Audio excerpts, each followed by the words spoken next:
Сайн байцгаана уу? Энэ бичлэг хүрэх өдрийн мэндийг та бүхэнд хүргье. Тэгээд манайх Байшингийнхаа дотор засал руугаа орсон байгаа. Тэгээд ханаа болохоор манайх гоёлын панелаар хийж байгаа. Тэгээд энэ өнгөний сонголтыг манай хүн хийсэн байгаа.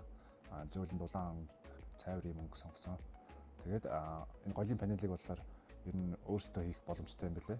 Энэ дээр гоёлын панелаа цаасны утгаар зүсээд тэгээд холбогч залгаас төмрөөр гэж хооронд нь холбож залгаад силиконо хавтангийнхаа ардтанд бүрхэл ингээд нагаад явчих юм байлаа. Анхаарах зүйл нь холбоос залгаас төмрөө сайн шахаж хийхгүй бол завцар зай гарах магадaltaй юм байлаа. Тэгээд бид хоёр ямар ч зэн хажуудлага ханаа бол өөрсдөө ингээд хийцэн байгаа. Хальт одоо ерөөхдөө жижиг том гэсэн тийм тайлтууд хийж нэг загвар интерьер болгож хийвэл зүгээр юм байлаа. Тэгвэл цулгаа томор нэгвэл хитрхи цулгаа болох янзтай байсан. За тэгээд дараагийн ажил маань болохоор тавилгын ажил. Тавилгын одоо хэсэг угсралтын хэсэг явж байгаа.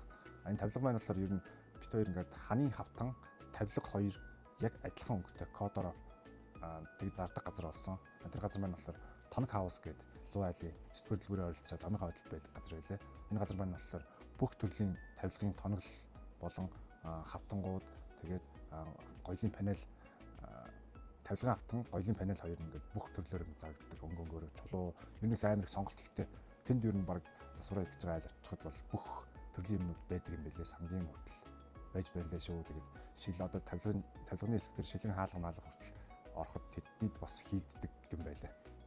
Тэгээд тавилгаа хийхдээ бид нар нэг солонго гэдэг CNC зүсвэрийн газар ингээд зураг өгөөд ингээд бүх хавтангуудаа төсвүүлээд тэр хавтангууд нь зүсвэрээс гараад ирэхлээр юм дандаа наалттай кодтой одоо ер нь тавилга усарч мэдэхгүй юм байл бүгдийн цагаан оруулж ирэхдээ кодоор нь ялгачаад тэр нэг кодтой юу 10-аад юм байлаа гэхэд тэр чинь нэг ингээд юм хайрцаг бокс босох юм байлаа. Тэгээд тэрийг угсраад бэлдснийхаа дараа яг нэг байрлалд нь авчиж угсраад шүрэгдээд хооронд нь холбоод ингээд явчихсан юм лээ.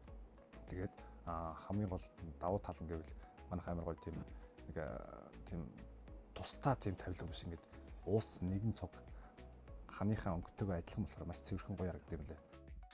Тэгээд энэ дэлгүүрийг олсондоо ер нь маш сэтгэл хангалуун байгаа. Яагаад гэвэл энэ дэлгүүрт ер нь бол дотоод заслын болон гоёлын панел, хавтан, тавилгын хавтан, тавилгынхаа тоноглолуудыг тэгээд сангийн юм хүртэл энэ бол байхгүй юм ер нь утган хавруулаа. Тэгээд энэ дэлгүүрийг олсондоо маш их баярлж байгаа.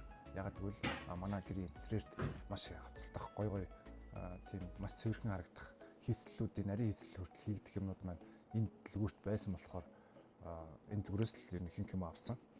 Тэгээд та бүхэн ч гэсэн бас гэртээ засвар хийж байгаа ч юм уу эсвэл шинээр байшин барьж байгаа бол энэ тоног хаусыг ер нь зориод үүсгэхэд нэг алдахгүй шүү. Юмсан очиж үзээд параметрал үнний хувьд хүртэл арай хямд бус газраас арай хямдхан байгаа болохоор би энэ дэлгүүрээс бүх юмнуудаа ер нь авсан.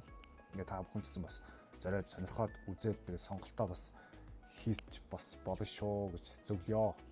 Тэгээд манай ганцоо найз маань одоо энэ манай байшингийн одоо дотор интерьер бүх зургийг зурж өгөөд өөрөө бүх одоо энд ийм зарж байгаа энийг энд хийлэг гэдэг бүх зөвлөгөөг өгсөн ганцаанаастай маш их баярлалаа. Тэгээд найз минь ирээд бас нарийн хийцэлтэй хэсгүүдийг маань бас өөрөө гар бие оролцож хийж өгсөн байгаа. Тэгээд энэ одоо яг энэ ханд хийгдэж байгаа тэр телевизэр стек хэсгийг одоо маш тийм нэг нарийн хийцэлтэй хэсэг байхгүй юу. Тэнгүүт энэ юм уян панер гэж бас нэг юм байд юм байна. Тэрүүгээр ингэж боксон дээр хадаад дээр нь гоёлын панелаа ингэж нэг бүрчлэн ингэж зүсүүл хийгээд яг тэрэндээ дагуулж ингэж хайрцагтаа ингэж наагаад ингэж юм илүү их гоё үзэмжтэй бөмбөр юм булантай биш юм бөмбөр тийм хийцлүүдийг хийж өгсөн байгаа. Тэгээд ер нь бол ганцаа найз маань энэ хийцэлдээ их маш туршлагатай. Тэгээд би өмнө ч гэсэн цуг хальтыг мэдчихэж байгаа. Тэгээд ийм нарийн хийцэлтэй юмнуудыг хийж байгааг би харжсэн. Тэгээд энэ хийцлээ хийж өгөөч гэд найзаар ингэж хэлсэн байгаа. Тэр нь дотор засал хийхдээ анхаарах зүйл гэвэл одоо арзетик одоо тавилгынхаа зургийг гаргахтаа арзетик болон салхивч одоо хиншүү сорогч хаана байрлах уу гэдгийг анханаас нь сайн тооцоолж зуруулаад тэрнийхэн дагуу хийхгүй бол манайх одоо өөрсдийнх нь бодлоор хаар ухаанаар одоо за энэ хавьд агарч өгч хийчихвэл яасан ингээд цоолцсон байсан. Сүүлд ингээд тавилгын зураг гараад ингээд хийхэд яг тэр бодож байсан газар байрлахаар биш шал өөр газар байрлахаар болоод энэ илүү нэг гаргасан байгаа. Тэрэн дээр ер нь маш сайн анхаарч өгөөл зүгээр юм байлээ. Тэгээд тавилгын одоо 0-ийн хэсэг хүртэл одоо манайх ингэж гоёлын панелаар ингэж хийсэн юм чулуун юм хийцэлтэй болохоор ингэж гоё цэвэрхэн тийм нэг загварлаг болгож юм өвөрмөц өнгө сонгосон. Тэрний дагуу бас 0-ийнхоо тавилгын хавтан хүртэл юм саарл өнгөөр сонгож хийсэн байгаа. Тэгээд дотор тусалсан дүүнертэй болон ганзоо 100 тавилгын үйлдвэрийн найз ганзоо одоо тэгээд солонго гээд төсвөрийн компанидаа тэгээд тоног хауста бүгдээнд маш их баярлалаа. Тэгээд AS Family-г дэмждэг болон бичлэгийг мань үзэж шеэр хийж бас үлгэр дуурайл авдаг хүмүүстээ маш их баярлалаа. Тэгээд хайртай шүү. AS Family байлаа. Тэгээд та лайк шеэр мартваа. Тэгээд таалагдсан бол комент хэсгээр бас сэтгэлдээ үлдээгээрэй.